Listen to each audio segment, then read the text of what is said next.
بسم الله الرحمن الرحيم الحمد لله والصلاة والسلام على سيدنا رسول الله وعلى آله وصحبه ومن والاه. Inshallah, in today's class we will take issues 16 and 17. We will look at in issue 16, deals with answers to questions and answers. So we will look at answers to questions that are not independent, meaning that the answer by itself is not an independent statement. It is contingent on, linked to, based on the question. We'll look at that. And then we will look at independent answers. And independent answers, we will learn that there are three kinds. There are answers that are more specific than the question, equal to the question, and more general to the question. So we'll look at all of that and find out what is the relationship between the two. And then following that, we will look at the specific cause that brings a specific ruling, if that ruling is always going to be linked only to the specific cause, or it is going to have more of a general application. And then by extension, we will also look at that scenario in the Quran. So the Quran has verses that were revealed for specific reasons, and then elsewhere you have a general verse in the Quran that talks about something generally. Can we place those two together, and does the specific then become general, or does the specific remain specific and separate from the general? That combination we will look at. That's issue 16. And then in issue 17, we will look at what happens when there's a general statement and the specifier of that statement is brought near it, and then what if it is brought way after it? So there are two scenarios we're going to look at, and what is the implication? In one of them we will see that it's an issue of abrogation, and in the other one we will see that it is an issue of specifying, of takhsis. And then we will look at what happens when we have opposing statements that are general. And how do we make a preference between the two? So how can we place them together? And that will conclude this discussion before we get into the absolute and restricted, which will be for the next class. So I'll begin the discussion inshallah in the next clip. All right, so we begin the way we normally begin, which is to turn to our text. Let me just get my notes in front of me correctly placed. Bismillah ar-Rahman ar-Rahim. قال المصنف رحمه الله وَنَفَعْنَا بِعُلُومِهِ فِي الدَّارَيْنِ آمين. So Shaykh al-Islam Zakaria al-Ansari, he says, may Allah Ta'ala have mercy on him and may we benefit from his knowledge in this world and in the next. Issue 16. جواب السؤال غير المستقل دونه تابع له في عمومه. Answers to questions that are not independent. So this is the first category we're looking at. Answers to questions that are not independent, meaning the answer is not independent from the question. Follow questions in generals and specifics. So, for example, answers that are not independent are like, I lost my place in the text, I apologize. Like when somebody says na'am or bala or la. Okay, independently that answer doesn't mean anything. Bala or la, no. No what? That's what you're going to say, no what. So that's an independent answer. In other words, you need to hear the question to understand what the answer is. Like sometimes when our children want us to say yes to something, they're like, Mama, Baba, I want you to say yes. And don't ask any question, then you say yes, and then like, okay, great, I can go, have ice cream or something like that, right? That independent answer, well, it doesn't make any sense. It's just abstract. So an independent answer to the question, answers to questions that are not independent, they're going to follow the questions in the generals and the specifics. So the example that he gives is the hadith of At-Tirmidhi and elsewhere.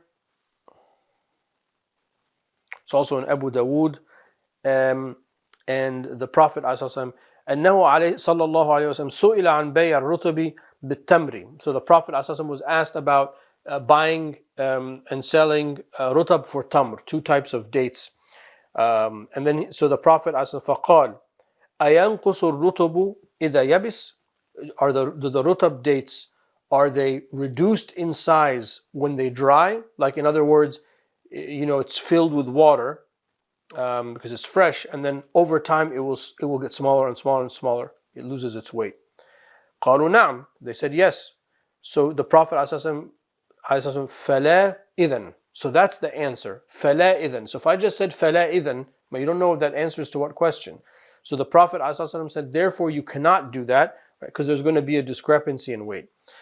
So he says, فَيُعُمُّ كُلِّ بَيْعَ الرُّطَبِ بِالتَّمْرِ صَدَرَ عَنِ السَّائِلِ أَوْ عَنْ غَيْرِهِ. So this answer is general for anybody that's going to buy and sell, or want to buy and sell any rutab and dates. So here the question, here the answer is not separate from the question. So the first order of business is we need the whole statement. So we need to know what the question was and the context of the question to understand the answer. So the answer is specific to the question, but in this case it's general from the the answer is specific to the question, so that's where it's specific, and it's general from the ruling point of view, that anybody that's going to ask about rutab and tamr buying and selling, they're going to say it's not permissible until they dry. And then in that case you have to weigh them. In other words, you have to be able to weigh them without there being the potential for discrepancy of weight loss or something like that.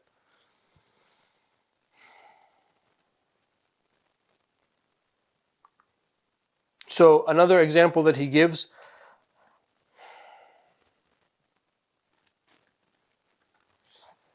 the verse in Surah Al-A'raf, verse 44, فَهَلْ وَجَدْتُمْ مَا وَعَدَ رَبُّكُمْ حَقًّا. Have you found what your Lord has told you to be true?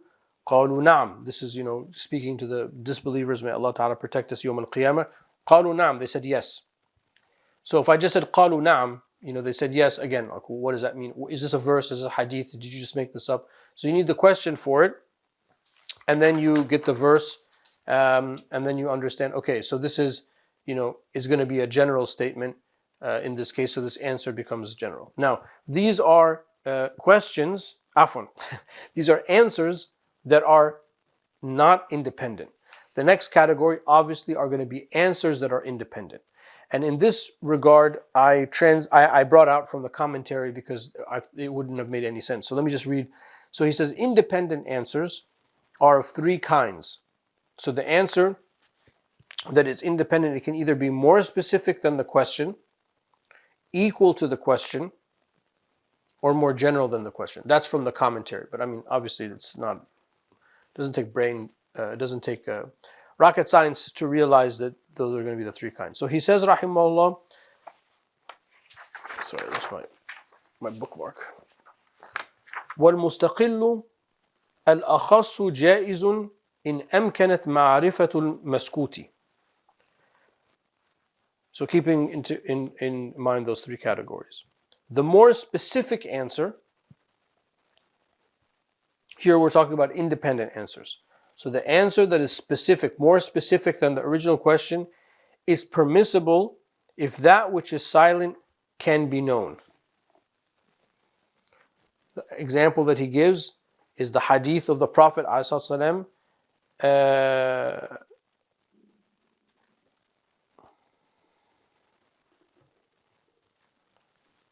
if the Prophet ﷺ said, من جامع في نهار رمضان فعليه كفارة المظاهر. The person who engages in sexual intercourse during the days of Ramadan, meaning that they violated their fasting by having sex, they have to pay the expiation of the person who engages in dhihar, which is to free the slave or to then fast 2 consecutive months. We don't have any slaves anymore, so obviously it's fasting 2 consecutive months. This is a response to the following question, which here is the example of a more specific answer. من أفطر في نهار رمضان ماذا عليه? The person who breaks their fast in the day of Ramadan, what is their punishment? So that question is a general question. The answer that we just gave is more specific, in which the Prophet ﷺ is saying, if you break your fast in the day of Ramadan, that's the general part, by committing the sexual act, that's the specific part, then you have to do the kafara of the punishment of dhihar. Which means, for the Shafi'is, that if you break your fast in the day of Ramadan without an excuse other than that, then there is no kafara from it. And that's why Imam Shafi'i argued the only thing you have to do is make up the day, because the sin of breaking your fast for no reason is so enormous that there's nothing that you can do to compensate for it. But you have to make up the day, because Daynullahi ahaqqa an yuqda, that Allah Ta'ala's debt, the debt we owe Allah Ta'ala, has more of a right to be paid than any other debt. So let me just repeat that again, because I gave you a little bit of furu'a fiqh with the usuli principle. So here we are talking about independent answers. The first category of independent answers is the answer is more specific than the question. What is the question that is being asked here? Somebody comes and asks the Prophet ﷺ, what is the expiation for the person who breaks their fast during the day of Ramadan without an excuse? To which the Prophet ﷺ answers, the person who breaks their fast during the day of Ramadan through sexual intercourse, they have to pay the expiation of the person of dhihar. So here the answer is more specific than the question. So therefore, from the fiqh point of view, now crossing over from usul to furu'a, what do we use this for? An example is the Prophet ﷺ did not say that the expiation for breaking the fast in general during the day of Ramadan, he gave a specific answers, meaning, so we understand, therefore, if you break your fast in Ramadan without an excuse other than through the sexual act, there is no kafara. And because of that, because of this usuli principle, and this is the furu'a part, Imam Shafi'i radiallahu anhu argued that the sin is so grave that there's really, all you do is just make up the day, because you'll never be able to make up. So it's actually a damning concept. It's not something that's like, oh, I can not fast and just make it up whenever I want. The sin is so enormous that you can't make it up.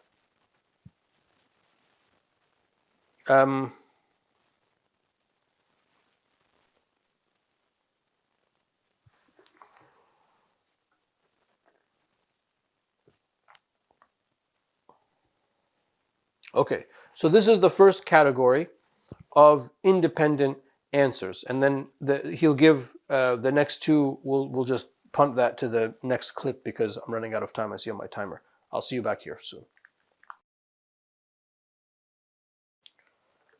All right, so we're talking about independent answers, and there are three categories. They're either more specific than the question, equal to the question, general to the question. The next one, he says, rahimahullah, wal musawi wadihun. As for equal answers, they are clear. For example, if somebody asked, what is the expiation for the person who breaks their fast during the day of Ramadan through intercourse, sexual intercourse? To which the answer is, Man jama'a fi nahari Ramadan fa alayhi kafaratu dhihar, which is the answer that we just gave. The person who breaks their fast during the day of Ramadan through the sexual act, through sexual intercourse, has to pay the expiation of the punishment of dhihar. Okay, so question, answer is equal to the question, right? And it's an independent answer because you could understand the answer without it. So every text that we have, well, I don't want to say it so boldly because I actually haven't determined this, but let's say most of the text that we have could be an answer to some question. Okay, so that's why this little theoretical exercise is important, because you want to ask yourself, well, what is the potential question that could be asked about this? Even if it wasn't asked in the catalogs of the hadith, for example, or even in the verse, this is sort of like mafhum al-muwafaqa or mafhum al-mukhalafa. Yani, you are inferring from it that this could be an answer to a question. And then he says, rahimahullah, وَالْأَصَحُ أَنَّ الْأَعَامَّ عَلَى سَبَبٍ خَاصٍ مُعْتَبِرٌ عُمُومُهُ. As for more general answers related to a specific case,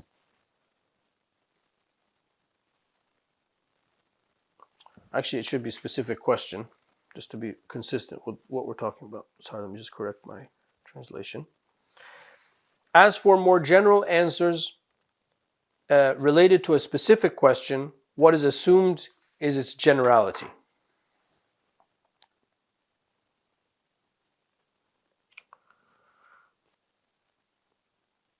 So, Allah Ta'ala says in Surah Al-Ma'idah, verse 38, وَالسَّارِقُ وَالسَّارِقَةُ فَقَطَعُوا أَيْدِيَهُمَا نَكَالًا مِنَ اللَّهِ. So, the man who steals and the woman who steals, you cut off their hands. Now, there is a specific sabab, a specific reason behind the revelation of this verse, and it is said that a man stole the cloak of Safwan ibn Umayyah,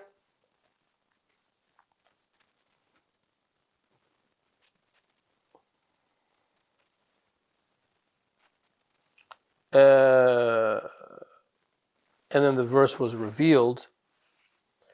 So here, the answer, which is the revelation of the verse, is more general than the question, which is Safwan theoretically saying to the Prophet, what happens, that this man stole my cloak. And then what he's saying in the text is we assume that it's general. So that anybody who steals, with the conditions, of course, that we talk about in the crimes and punishment section of Islamic law, has to be above a certain nisab, etc. This is the punishment. Okay, so there's a question. The answer is more general than the question. We take that it is a general thing. Another example that he gives is hadith of the Prophet ﷺ. Allahumma salli ala Sayyidina Muhammad. He was asked. This is narrated by Sa'id al-Khudri radiyallahu anhu, and this is narrated in the collection of Abi Dawood. أَنَا تَوَضَّأُ مِنْ بِئْرِ بُضَعَ. There was a special well that was known at the time that women used to. It's kind of disgusting. I apologize, but they used to throw away their menses, like undergarments and pads and things like that, and it had carcasses of dogs. It was like a trash pit basically, but it was a well nonetheless. So they asked, أَنَتَوَضَّأُ مِنْ بِئْرِ بُضَاعَ فَقَالَ. So the Prophet ﷺ said, إِنَّ الْمَاءَ طَهُورٌ لَا يُنَجِّسُهُ شَيْءٌ. Water is pure and nothing makes it impure.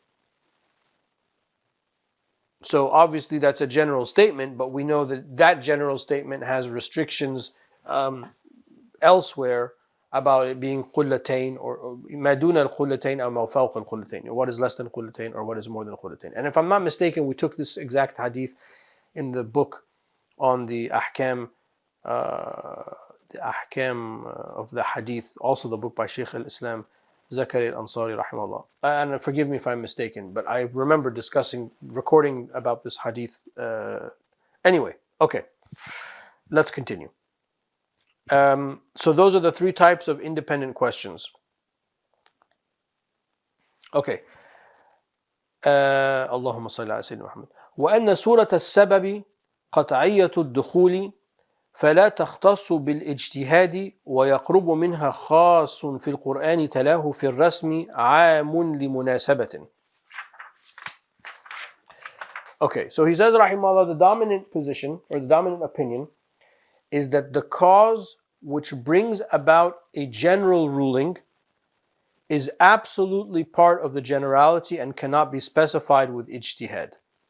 So, as we will come to sort of unfurl the revelation of the Quran and Sunnah, we will see that obviously there are specific instances, not all the time, but most of the time, many times, let's say many times, there are instances that bring about certain rulings. There are instances that bring about certain verses, what we call sabab al-nuzul in the Quran, the reason why a verse was revealed, or the Prophet ﷺ is addressing, like some of the hadith we took is answering a specific question. Sometimes the Prophet ﷺ is just,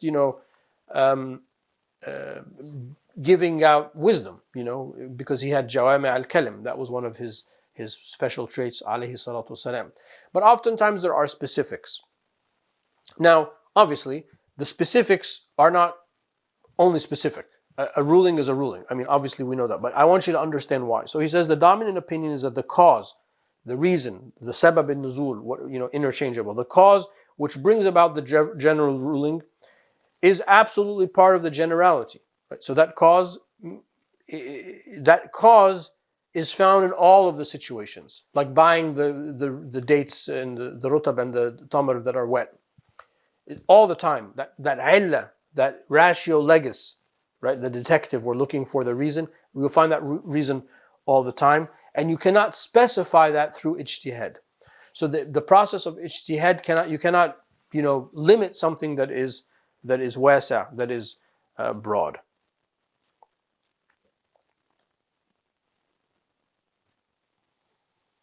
There's a dissenting opinion, by the way, that says that it is not absolute, it's not qat'iyya, it is dhanniyya, and therefore you can use ijtihad. But you can see how that would be a very, obviously very problematic, and could be very limiting. Okay, let me go over that next line. I'm not sure if I'll be able to cover it all in this clip. I might have to repeat it in the next clip. But he says, rahimahullah, and related to this are specifics in the Quranic script that are general by relations.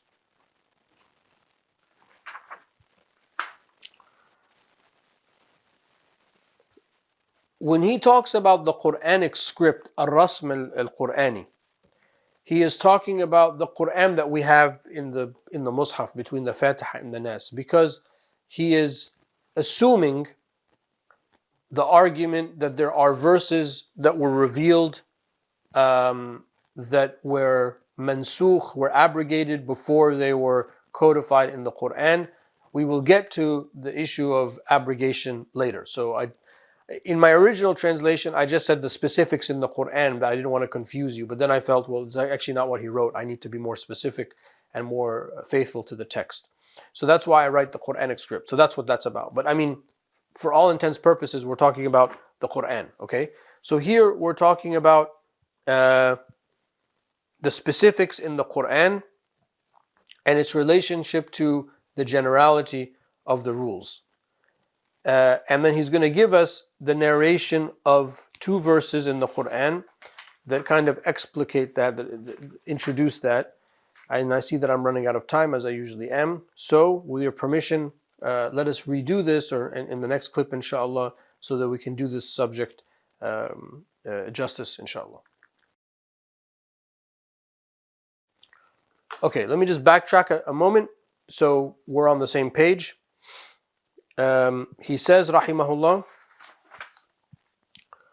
وإن سورة السبب قطعية الدخول فلا تختص بالاجتهاد ويقرب منها خاص في القرآن تلاه في الرسم عام لمناسبة. So he says, rahimahullah, the dominant opinion is that the cause which brings about a general rule is absolutely a part of the generality and cannot be specified with ijtihad.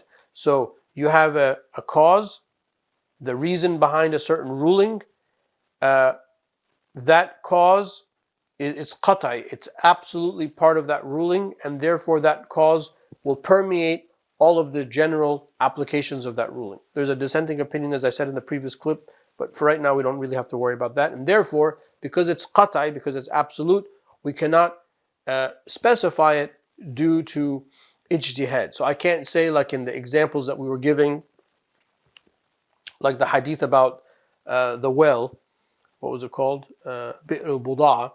I can't say, the Prophet's statement that water is pure, it's only in relation to that well, but all other bodies of water are najis, if najasa is placed in it. Well, I can't do that through ijtihad. I can't do that because that cause, that sabab, is going to absolutely permeate all of its instances. That will be more clear when we talk about qiyas. But then he says, and related to this issue are specifics of the Quranic script. And I talked about what I meant by the Quranic script that are general by relation. So let me give you the example, that he gives. The first is the verse in Surah An-Nisa, verse 51.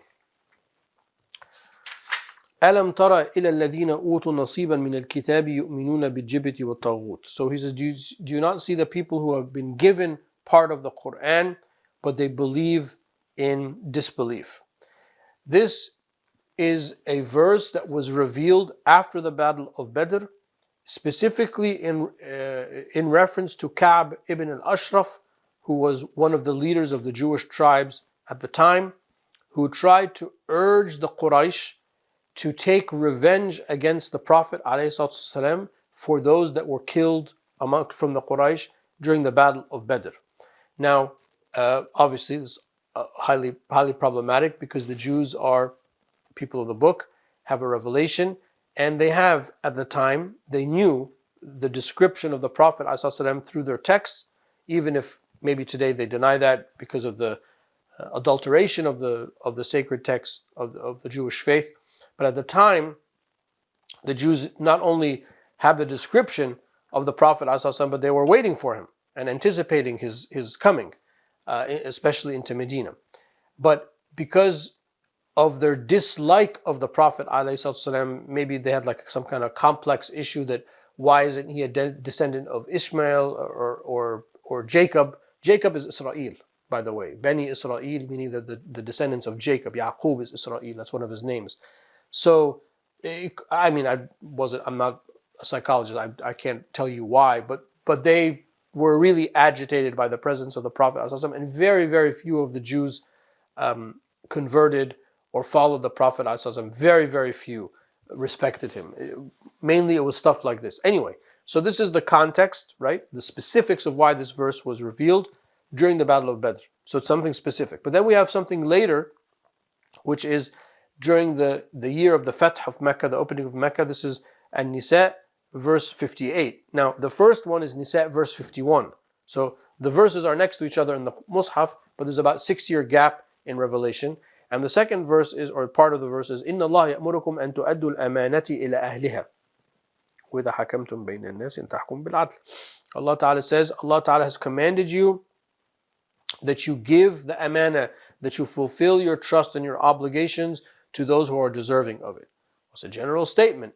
So that general statement also applies to the specific verse that we had before, because we said we are talking about the specific cause permeates absolutely all of the general cases. So even though there's a gap in revelation, the gap in revelation doesn't really concern us. It concerns the Sahaba at the time because there was a 6-year gap. But nonetheless, right, we from the point of view of just being thorough with our usul, this applies. So that's why he says, and related to this, meaning related to the cause which brings about a general ruling is absolutely part of the generality and cannot be reduced or cannot be specified through ijtihad. Likewise are the specifics in the Quran that are general by relations, meaning these verses are related. Okay, that concludes issue 16. Issue 17 is very short, so let's jump into that and try to do it justice. So he says, rahimahullah, let me read the entirety because it's like one sentence. Al-asahu إن لم يتأخر الخاص عن العمل خصص العام وإلا نسخه وإن كان كل عاما من وجه فالترجيح. He says, rahimahullah, the correct opinion is if the specifier is not delayed from the time an act is done, the general becomes specific. In other words, a general thing is mentioned, and right after it, before you do the act, a specific thing is mentioned, then we say the general has become specified.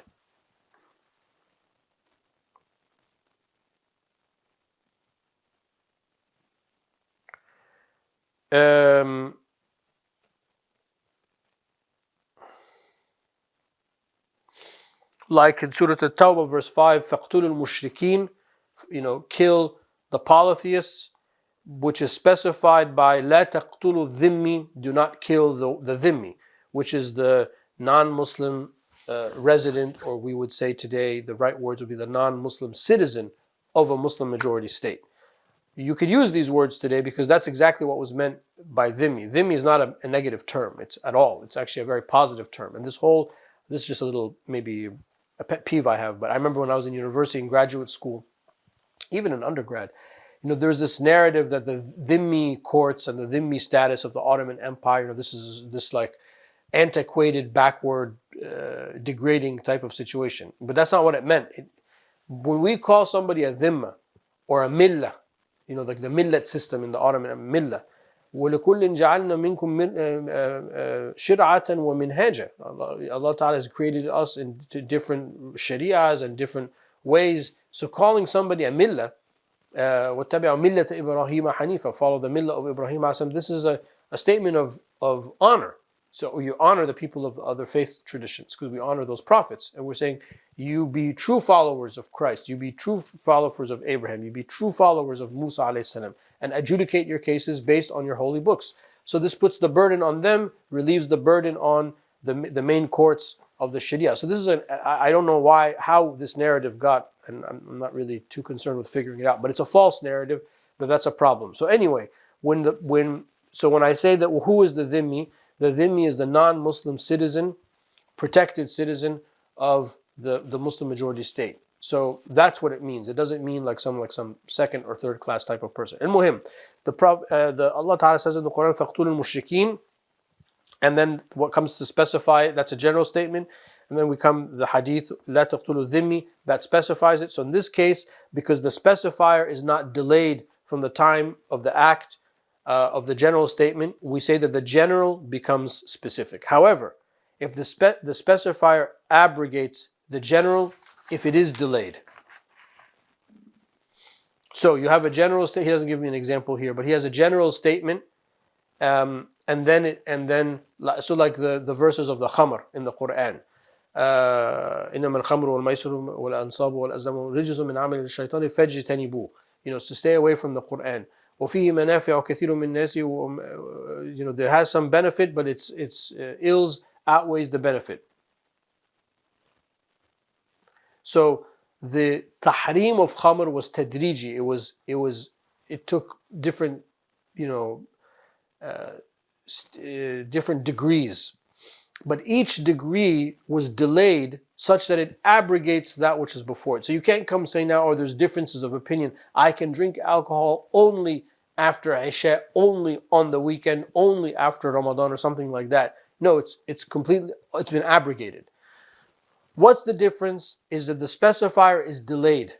So you have the general statement, and then later you have كُنْتُ أَنْهَاكُمْ عَنْ زِيَارَةِ الْقُبُورِ أَلَا فَزُرُوهَا. I used to forbid you from visiting the graves, now visit. That's a better example. So that's an issue of abrogation. And then he says the correct opinion is that opposing statements are when all opposing statements are general from one perspective, a preference must be made. So if you have general statements regarding the same act, then you got to put them together, and you have to do tarjih, and you have to make a preference, and the protocol of tarjih will come later in the text, inshallah. Wallahu ta'ala a'lam. Wa sallallahu ala sayyidina wa mawlana Muhammad wa ala alihi wa sahbihi wa sallam. Alhamdulillah, in today's lecture we were able to take issues 16 and 17, concluding sort of the am and the khas, the general and the specific discussion, which has really occupied us pretty much since the first lecture, or not the first lecture, but the last 5 or 6, let's say. Issue 16, we looked a lot about answers and questions. You have a question, and then you have an answer that is not connected. It's an independent answer.